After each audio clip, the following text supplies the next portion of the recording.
దానికి ఆ ముగ్గురు దొంగలు నానా రభస చేయసాగారు. ముసలమ్మ దొంగది, మా సొమ్మంతా దొంగిలించింది అని అరవసాగారు. ఆ గొడవకి చుట్టుపక్కల వారు అనేక మంది పోగయ్యారు.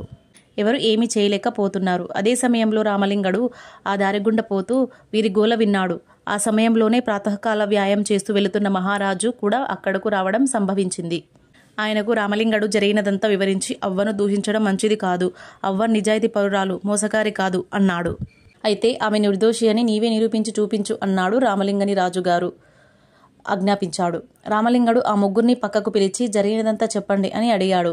అంతా విన్న రామలింగడు, ఈ అవ్వ దోషి కాదు, ఆమె అబద్ధమాడుట లేదు. మీరు నలుగురు ఉన్నప్పుడు మాత్రమే ఆమెను కుండనిమ్మని చెప్పారు కదా, ఇప్పుడు మీరు ముగ్గురే ఉన్నారు, మీకు ఈమె కుండనెట్లా ఇస్తుంది అని అడిగాడు. ఏం జవాబు చెప్పాలో వాళ్ళకి తోచలేదు. వాళ్ళని నిలదీసిన మీదట తాము కూడా దొంగలమేనని వాళ్ళు ఒప్పుకున్నారు. రామలింగని తెలివికి రాజుగారు సంతోషించి న్యాయాధికారిగా నియమించారు. ముగ్గురు దొంగల్ని బంధించి చెరసాలలో పెట్టారు.